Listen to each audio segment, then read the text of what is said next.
Welcome to Unraveling the Unexplained. My name is Kat, and I am a longtime astral traveler and spirit consultant. This is my brother John, longtime fan of the creepy and paranormal. Good evening, folks. And he has picked out a video for me to react to. I don't know what it is, but we're about to find out together. In September of 1994, more than 60 children at the Ariel Primary School in Zimbabwe witnessed a strange silver object land outside the playground and were approached by small black beings with large entrancing eyes. The children's stories alarmed their teachers and aroused the curiosity of the BBC and the esteemed Harvard psychiatrist John E. Mack. While the common elements in the children's stories suggest that the object and the beings were physically real, the many divergent details and the kids' highly personal reactions suggest that there are many subjective elements to UFO and entity encounters that we don't yet understand. Facts. The Ariel Primary School is a private institution in the agricultural community of Rua, 22 kilometers outside of Harare, the capital city of Zimbabwe. It had more than 200 students from grades 1 to 7, or from 6 to 12 years old. The students were a racially diverse group, though most of them were from wealthier farming families. Friday, September 16th was a clear and warm sunny day. During the regular 10:30 a.m. recess, all of the teachers were attending a staff meeting inside the school, and only one adult was outdoors, operating a tuck shop or snack store on the playground. Gotta love supervision. Shortly after recess Right, began, yeah, the tuck shop attendant, Allison Kirkman, volunteer and mother to one of the Ariel students, said that a bunch of kids ran into the shop and told her about a little black man on the playground. Kirkman thought that the kids were trying to trick her and refused to leave the shop. Fair. Shortly after, dozens of children rushed into the school, screaming about a landed craft outside the schoolyard, and little black men with big black eyes. The teachers could tell that the kids were deeply frightened, but they could not believe what they were saying. The school's headmaster, Colin Mackey, sat the students down and had them each produce a drawing of the things they saw, as well as a written account of their experiences. These efforts committed the children's earliest memories to record and created crucial documentation for later investigators. Yeah, that was smart. Just have them immediately record Yeah. everything they could. Shortly after classes ended and the kids were sent home for the weekend, teachers saw several parents searching the ground at the edge of the schoolyard with their children. The yard was virtually empty, with minimal grass, no trees or bushes, and only a few play structures near the classrooms. The children said that the beings appeared beyond the fence at the furthest point from the school, not a place where the children typically played. Beyond this fence was a field covered in brush and short trees. There was nothing there that could have been mistaken for a UFO or entity, and no indication that anything had been there at all. The following Monday, the school was inundated with letters from parents asking what had happened to their children on Friday that made them so frightened and upset. Several students were traumatized and did not return to school for several days after the event. That week, Tim Leach, senior correspondent with the BBC, visited the school, and other African news outlets picked up the story as well, including South African and Zimbabwean state television channels. Leach spoke with the children and had them tell their stories for the first time on video. He found that they were all genuinely shaken and was convinced that they believed what they were saying. Cynthia Hind, a MUFON field investigator and editor of UFO Afro-News, was the first ufologist on the case. Gunter Hofer, an electronics enthusiast and acquaintance of Hind's, accompanied her and swept the yard with a Geiger counter, a metal detector, and a magnetometer, with no unusual finds. The team also sent ground samples to the University of Zimbabwe, which returned with no significant anomalies. Whatever the children saw, if anything, were then only memories. After reviewing their drawings and first written accounts, Hind interviewed 62 of the witnesses grades 3 and up, and spoke with the school's teachers and administrators. Dr. John E. Mack, the noted Harvard Medical School psychiatrist and ufologist, was visiting Africa at the time to explore the abduction phenomenon there, and visited Ariel School. He spent 2 days talking with the kids, accompanied by his assistant and a South African TV camera operator who filmed some of the interviews. Hind and Mack found that the witnesses' stories conflicted on many details, but converged on a few key claims. Most students had agreed that a round, elliptical-shaped silver-colored object appeared amongst some trees just beyond the boundary of the schoolyard. The object had a lustrous surface and a bright white or golden glow. Most of the students only saw the object on the ground, but some claimed to have seen it flying over top of the schoolyard before landing. The object glowed brightly from its landing place, attracting the kids' attention, so they ran towards the fence to investigate. At this point, one or two small black beings approximately 1 meter tall emerged from the object, Some kids said that one paced back and forth on the ground, and others said that they saw one on the object doing the same thing. The being on the ground then began to move towards the students. The beings were mostly black, with pale faces and huge elongated black eyes that were angled inwards. Very few of the students reported any other details about the beings' faces. 12-year-old Liesel and 8-year-old Emily remember the being hovering over the ground rather than walking, though others described it taking steps. Emily said that the two beings hopped alongside her and Liesel, as if to imitate the girls skipping on the playground, though their feet never touched the ground. After covering a short distance, the figure or figures stopped and stared at the children, who all felt compelled to stare back in return. Emily said that the two beings she saw appeared in front of her instantaneously. At this point, some of the students began to feel that the beings were communicating with them telepathically, and a few students felt a rush of wind blow by. Several children saw visions of environmental catastrophe. Liesel said that she saw a vision of Earth after all trees had been cleared, and there was no air left to breathe, and received a nonverbal warning about humans destroying the planet. Another student saw visions of polluted oceans.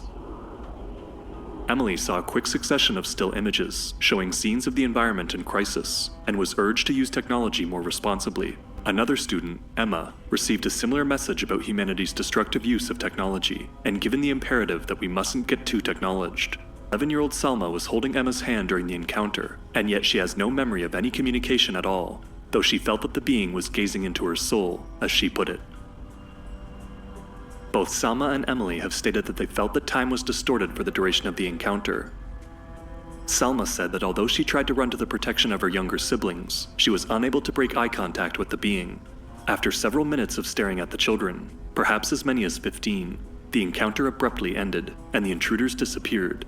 At least one student said that he saw the beings climb back inside the object and fly away again, but most said that the beings in the UFO simply vanished on the spot. Emily claimed that they disappeared the instant that the bell rang for the end of recess, and her sense of reality immediately returned to normal. Though many of the students agreed on these details, there was a considerable amount of variation in their stories, and some outright contradiction. Some students reported seeing the black entities, but not the silver object. Other students described the object in vivid detail, but had no recollection of the entities. Some students nearby to the action even said that they saw nothing at all. Multiple students attested to seeing a cluster of objects flying in the air, while others were adamant that they saw only one. As Hein noted, although most of the students identified the object as some sort of vessel or craft, they could not agree on its appearance. Students variously drew windows, doors, lights, cockpits, landing gear, and many combinations of the above. 2 boys said that it had stripes of black and green, others that there was a platform around the outside. One child drew it red. Most agreed, however, that it was generally elliptical in shape. There were also several different accounts of how the object arrived on the ground. Several noted that they saw flashes of bright, colorful lights above their heads before the sighting, and at least 2 students claimed to have heard loud noises in the sky. Another student claimed to have witnessed the object and several auxiliaries flying along some electricity wires beside the schoolyard before landing in the field. He said that they flew over him with flashing red lights, disappearing and reappearing elsewhere in the sky several times before landing. Other students drew the object flying overhead in their illustrations as well. There was generally more agreement on the appearance of the ufonauts, but accounts varied here as well. Some described the figures as having long black hair, while other students claimed to have seen no hair at all. One student described the beings as looking like little plump humans with long straight hair, though Emily saw beings with long necks and spindly limbs. Some students claimed that the beings wore skin-tight garments or shiny suits, and others thought that they were naked, with black skin. One child claimed that the figures looked just like a shadow. Another young girl said that there were 3 beings, in black, red, and white. She can sense aura. While most teachers admitted to being initially skeptical of the children's stories, Oh, they that's later fine. came to Actually, realize how I'm profound the Curious experience what had your been for take the on witnesses. the different appearances are. Oh, it's, okay. So you and I have talked about this before, and Yeah. I can't, you guys are going to have to forgive me. I can't remember how much of things I've actually said on the channel and how much I haven't. But not necessarily. Like, again, I think you have a broad variety of different accounts because so many of them were able to perceive what was happening. With adults, I think you are not going to get as many people perceiving the same thing, and you might have less detail filled in, is the only thing I can say. Like, we've looked before at shadow people. Like, again, adults tend to perceive shadow people because the imagination quality isn't there. Like, children are filling in the blanks with all kinds of interpretations of what they're seeing. Like the little girl who saw them all in colors, who's an aura seer, basically. Her personality and her vibration filled in a lot more detail than some of the others did, you know. Right. Children have a much more, like I said, an open mind and a lot more imagination going on, so they're creating a lot more detail around these scenarios than I think the average adult probably would. Right. So it's not surprising that some of them saw them walking, because in their mind, walking is how things move. Others saw them floating. Others around. saw them floating. They didn't perceive any kind of walking was happening. Do you know what I mean? So it doesn't surprise me at all that you have a broad variety of details happening here, because they're probably all interpreting it differently. And this is a really interesting case because you have a sample size, you have a broad sample size of people who witnessed the same kind of an encounter, because it happened at a schoolyard with so many small children. Yeah. The Ariel school headmaster acknowledged that he believed that the children saw something, but suggested that some of their recollections were products of their imaginations. However, other teachers were more sympathetic to the children's claims. It was difficult for them to accept that the children's imaginations had caused them all to conjure up such a strange experience, and to react so dramatically. Yeah, that doesn't seem likely. The teachers were generally convinced that the students could not have faked their hysteria when running into the school that morning, and that no one could have forced dozens of children to play along with the same hoax. Yeah. Hind agreed. Mack was also convinced that the students had shared an authentic experience, and that it was unlikely, if not impossible, that they had all staged a hoax.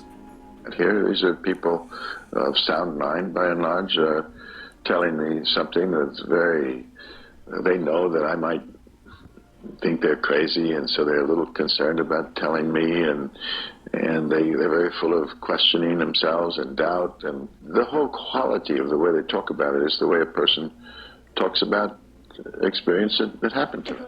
On the morning of the kids' encounter, a woman who owned a farm near the school saw a bright orange ball of light outside her chicken coop. The day before, a mother and her son reported seeing a craft ahead of their car, around the same time that 3 Ariel students saw an object shaped like a cigarette above the schoolyard. And the day before that, thousands of people across Eastern Africa saw massive lights in the sky. Many of these sightings were probably due to a meteor shower in the area, but Hind received calls and letters from numerous people asserting that they had seen a fireball with a tail of sparks and smaller lights. Like many UFO and entity encounters, the Ariel school incident appears to have been part of a broader wave of sightings. Hind shared some details on the case in UFO Afro News in 1995, and more in her 1996 book, UFOs Over Africa. Mack was killed by a drunk driver in 2004, before publishing any of his work on the incident. After his death, Mack's family created the John E. Mack Institute, which hired filmmaker Randall Nickerson to produce a film based on Mack's involvement with the case. Nickerson went on to find Tim Leach, as well as several of the Ariel school witnesses, then in their mid to late 20s, and arranged a reunion in Los Angeles in 2013. He has also organized a number of public appearances and media interviews to help the Ariel school witnesses share their stories. There is no doubt that the Ariel school students saw something unusual that day, but what it was is still unclear. Nothing about the object or the entities suggested a particular origin, either on Earth or in outer space.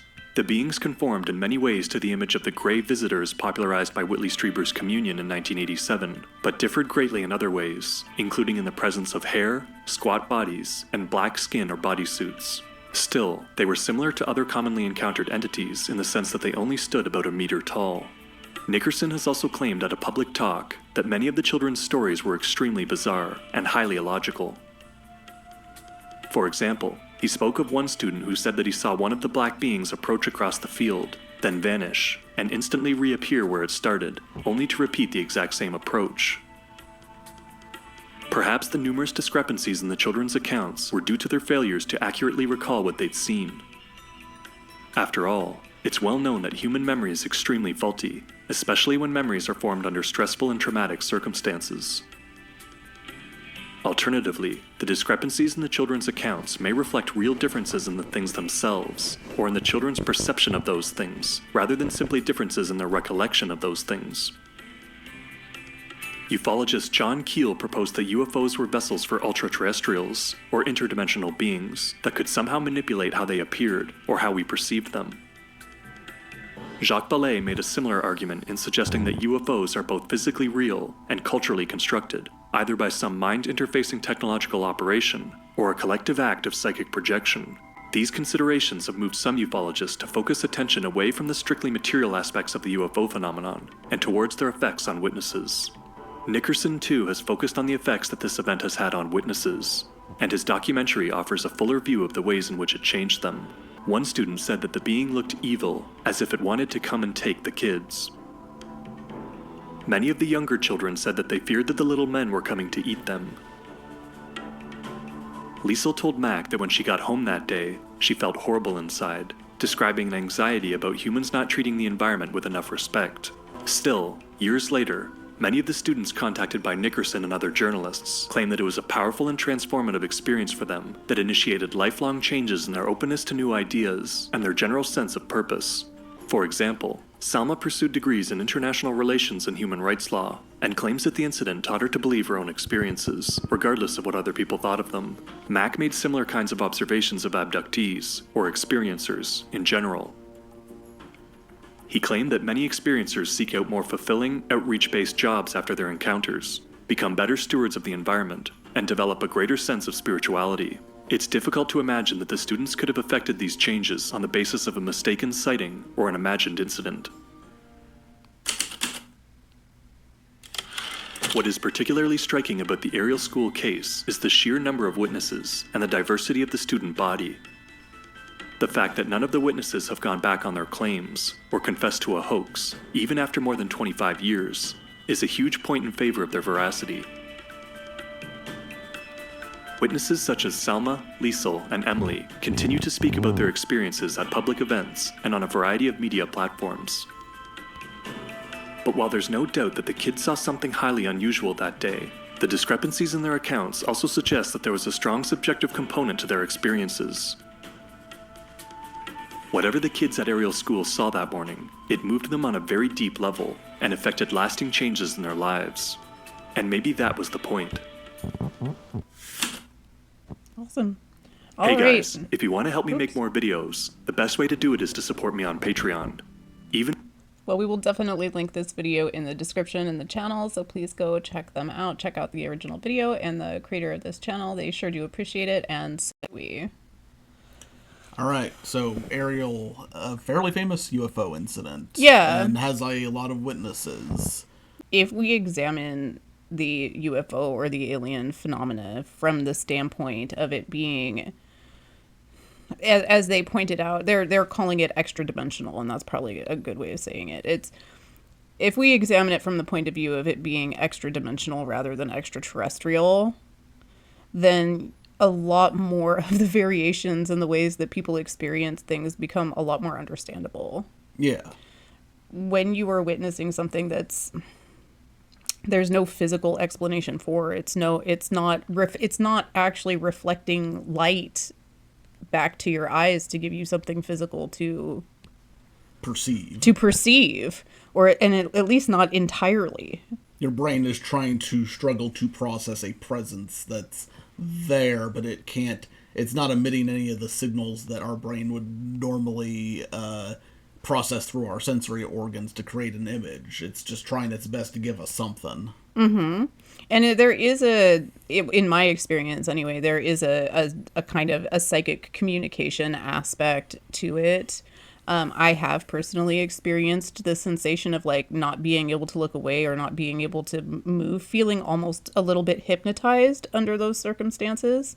As far as I can tell, that's a thing that's done to keep us from panicking and running and freaking out. The fear response is really, really common for humans.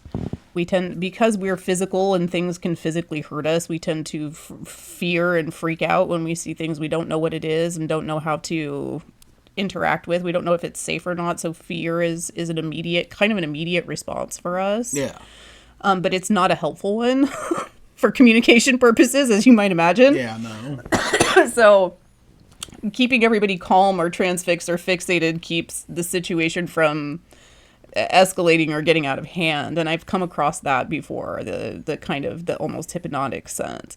It's interesting to me that a few of the children were able to discern a message or discern images or get visions out of what was being communicated. Yeah, I did want to ask about that because sometimes when we've talked about UFO or aliens or entity encounters, you've proposed the notion that a lot of the times it's not necessarily an intentional encounter, it's kind of an accident that they happen to be there at that place at that time. But this felt maybe a bit more directly intentional, that these entities showed up with the specific intent of being seen and communicating with these kids. Right. In this instance, it feels to me like it was more opportunistic than it was intentional. Less a plan and more, we're here, I guess all these kids see us, let's see what we can do. Yeah, it's more like coming across like, there's a big group of them that see us and perceive us. So let's communicate what we can when we can, So what do you make of the communication itself, though? Honestly, I don't know. Could it have been a legitimate message? Sure. I mean, I don't think it's, given that this was the 1970s and given where we are today with things, like, I don't think there's anything to suggest that that wasn't a legitimate message they may have been trying to deliver. Do you know? By the way, maybe you should do something about that pesky climate change. Yeah, it seems like it may well have been an attempt at a legitimate communication, right? Like, maybe be a little more responsible with what you're developing and doing and, thinking ahead to what might come to pass. If only they could have provided the kids with a detailed vision of how cold fusion works. When you only have so long to communicate, and I know I've had this experience of communicating with beings that are not from around here, is that in the moment is like what do I ask? There's a thick barrier to communication and understanding. The best they could maybe get across was some sort of warning, environmental damage and danger. Technology good, but not in certain dangerous excesses. Well, yeah, and all psychic communication like that is not necessarily in words. No, yeah, because they said there it's like pictures, images. None of it was really in words. Right, that's what I mean is psychic communication doesn't really, we translate into words things.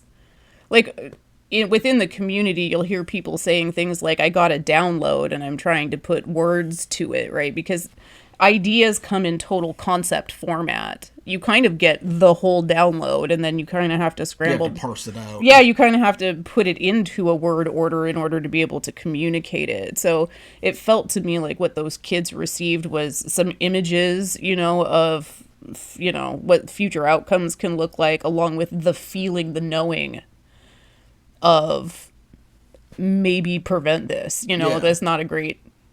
This is not the outcome we're looking for. We'd like to continue visiting you people. Right. Or even for you, like even if it doesn't affect you per se, it's going to affect the future. Wouldn't you be like, even if you saw a different kind of species, you would be like, hey, maybe don't do that. Like, even when it's a stranger walking down the street and you see them doing something dangerous, aren't you kind of like, hey, maybe don't do that, You see somebody walking towards a cliff, you might be like, hey, dude, there's a cliff over there. Yeah, stand back from the thing. There's a car coming. Like, it's almost, I hesitate to say, because I don't like to speak from things that aren't my own personal experience, right? Yeah. So I have never gotten messages about anything environmental, like global warming, nothing like that. So I cannot confirm that this is a thing an alien agenda I've ever come across, but the manner in which they were communicated with, the way it was described, is certainly consistent with the communication style and things that I have perceived. Yeah, so I don't doubt that that's potentially a message that came through for them. I think it's a super intriguing case, and it's a good example because you have a whole crowd that all perceived something a little bit differently about it. And as the video said, all of these witnesses have essentially stuck to that story. Nobody's come forward years later saying, oh, yeah, that was just Jimmy's idea to have a hoax. Think anybody who's around children, who has children, would know that they're not that great of actors, and it would be impossible to get all of them on the same page. Right. Somebody would have squealed to mommy that it wasn't real, or to one of the teachers when they were pressed. Like, it would be hard to control a large group There's of always children that one way. snitch in the crowd. Right. There's always that one snitch in the crowd. And realistically, to generate, like I said, it's not like we've all seen movies with child actors, right? Like, it's not like kids are that adept yet at that age. They're talking about, what did they say, like grades 3 and up. Yeah, these are like a bunch of like 10, 12-year-olds. Right. Well, and grade 3 is going to be like 8 or 9 years old, or at least it is here in the US. So you're talking about a vast age range of kids too. You would think at least the older kids would have been like, no, that's stupid. We're not doing that. You know what I mean? Like, Yeah. I think that the incident is real. It would be hard to fake with a large group of kids like that. It's just one of the things that makes the whole Ariel incident so interesting. It is. It's an excellent incident, and I like that there were at least a couple of other adults in the area that were able to perceive something. Like, remember when I said that I feel like adults, they're not as imaginative with what they see. So somebody saw an orange ball of light hovering over and going down. Like, that's a lot more the type, consistent with what an adult might see. right? And adults who do have like face-to-face encounters often describe at least something similar. It's either a little being or a scrawny being. They're often described as not being very physically. Yeah, they're never jacked aliens. Yeah. Well, and there's a reason why. Remember, I told you they're not physical beings. So our mind interprets that as being either small or scrawny, because they're not physical. Like, but our brains have to put some physical image to it in order to understand it. We should promote the image of jacked aliens. Jacked aliens. It's really just the vibration they're putting off. We're not physical. But we have intelligence. We have humanoid-esque intelligence, right? Yeah. So they appear in kind of a humanoid shape. But then they look, like they have big eyes and big heads. But, it's because they see and perceive things completely different from us.